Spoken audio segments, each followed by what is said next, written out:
The flickering neon sign of the Cecil Hotel has long promised respite, a haven for weary travelers in the heart of downtown Los Angeles. But behind its faded facade, a different kind of story unfolds, a story whispered in hushed tones, a story that refuses to be forgotten. It's the story of Elisa Lam, a young woman whose final days remain shrouded in mystery, her tragic fate forever etched into the unsettling history of this infamous hotel. And it's a story that, like the chilling elevator video that captured her final moments, continues to grip the world in its relentless, unseen grip. Elisa Lam was a vibrant, spirited 21-year-old student from British Columbia, Canada. She was a traveler, a seeker, brimming with a curiosity that led her far from home. Armed with a backpack, a journal, and an open heart, she embarked on a solo trip down the west coast of the United States in January 2013. She documented her adventures on her blog, Ether Fields, sharing photos, thoughts, and observations with her friends and family. Her posts reflected a young woman eager to experience the world, a woman full of life and promise. Little did anyone know, this journey, meant to be a celebration of her independence, would soon lead her to a place of darkness and despair. Her family, David and Giannina Lam, were understandably concerned about her solo travels, but trusted in her maturity and her ability to navigate the world. They were a close-knit family, and Elisa's adventurous spirit was both a source of pride and, in hindsight, a deep well of worry. Her friends described her as intelligent, introspective, and someone who often grappled with her inner thoughts and emotions, a trait that would later be central to the public's understanding of her case. Elisa arrived at the Cecil Hotel on January 26, 2013. She was initially sharing a room with other guests, but after a few days, she moved to a private room due to her unusual behavior.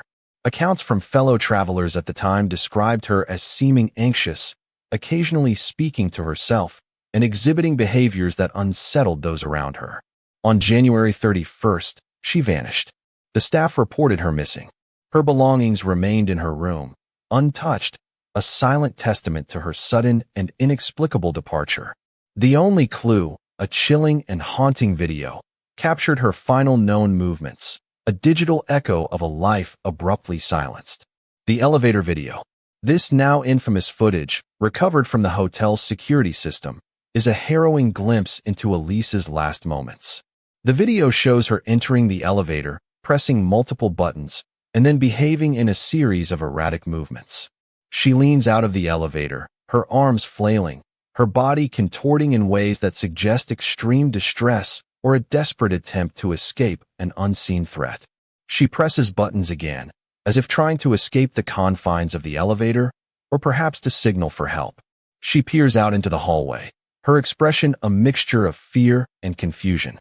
The doors remain closed, never revealing what she sees or what she is reacting to. It's as if she's trying to evade someone or something, a spectral presence that has followed her into this confined space. The video, lasting just over 2 minutes, is a disturbing, captivating display of distress. It's a puzzle with no obvious solution, a puzzle that only deepens the mystery of her disappearance, fueling a global obsession with what truly transpired. The most shocking discovery came on February 19, 2013. After weeks of searching by law enforcement, family, and concerned citizens, Elisa's body was found inside one of the 4 1,000-gallon water tanks on the roof of the hotel. Guests had complained of low water pressure and a strange, dark-colored taste to their water for days, but the source of the problem remained undiscovered. The hotel maintenance staff, responding to these persistent complaints, eventually checked the tanks and made the grisly find. The roof access doors were locked, and they did not appear to be forced, a detail that raised immediate questions about how she could have accessed such a secure area. The circumstances surrounding the discovery were as bizarre as the video itself, adding another layer of profound unease to an already perplexing case. The location of her body, atop the very building she had disappeared from, in a hidden compartment, felt like a cruel and twisted final act. The autopsy results offered little in the way of definitive answers, only deepening the enigma.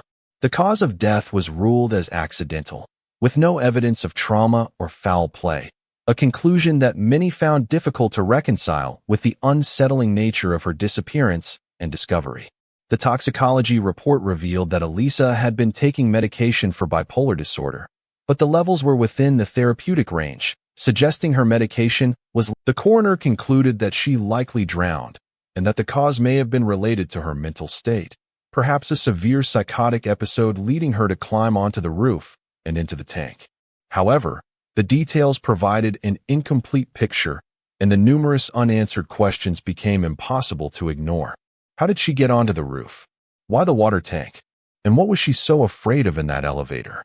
The lack of conclusive answers fueled intense speculation and numerous theories. Some believe that Elisa was the victim of foul play, suggesting the hotel's dark history played a part, and that the locked roof access was overlooked or deliberately fabricated.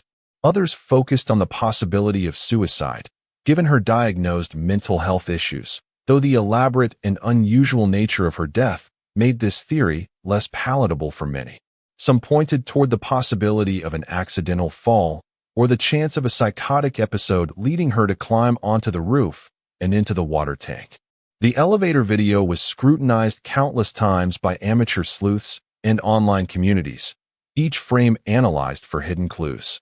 The mysterious movements, the apparent fear in her eyes, sparked both fear and fascination. The lack of concrete evidence has allowed these theories to flourish, and the ambiguity surrounding her death has captured the public's attention, fueling a desire for answers that may never be found. The impact of the Elisa Lam case is immeasurable. The case has served as a source of fascination, drawing in millions of viewers and readers worldwide who are captivated by the sheer mystery of it all. The mystery has also served as a stark reminder of the human condition, specifically concerning mental health and the profound dangers of isolation and vulnerability. Documentaries, podcasts, and countless articles have explored the details of the case, dissecting every piece of evidence, analyzing every theory, and trying to piece together the events that led to Elisa's death. The case also reflects the public's enduring fascination with true crime and the insatiable curiosity about unsolved mysteries that tap into our deepest fears and our fundamental need to understand the unknown. The family of Elisa Lam has endured unimaginable pain. The search for answers continues, and the grief, no doubt, continues to haunt them. The loss of their daughter, sister, and friend has left an irreplaceable void. The fact that the case remains unsolved, with so many unanswered questions, adds to their suffering, leaving them with a sense of frustration and a longing for justice and closure that may forever elude them. Their quiet suffering, in contrast to the public spectacle of the case, highlights the profound personal tragedy behind the sensational headlines. The Cecil Hotel, once again, has become a symbol of the darkness that can linger in the heart of the city. The hotel has since been sold and renovated, and it is no longer operating as a hotel, repurposed into affordable housing units. But the stories of those who died within its walls and those who passed through its doors are still being told, a testament to its troubled past. The lasting legacy of Elisa Lam is a haunting reminder of the fragility of life and the unpredictable nature of human experience. Her story is a reminder that no matter how well we plan, how carefully we navigate the world, there are always elements beyond our control, mysteries that may never be solved. It's a cautionary tale, a story of a young woman, lost in the shadows of a place that has long known tragedy. The unsettling truth is that Elisa Lam's case is a tragedy, a puzzle, and an enduring mystery. The haunting elevator video, the unresolved questions, and the tragic circumstances of her death serve as a testament to the enduring allure of the unknown and the human need to understand, to find answers even when they seem forever out of reach. And as the story of Elisa Lam continues to unfold, even for those who may have stopped watching a documentary about the case, it's a story that serves as a reminder of the enduring impact of this tragic tale and the emotional weight of the unsolved, a persistent echo in the annals of true crime.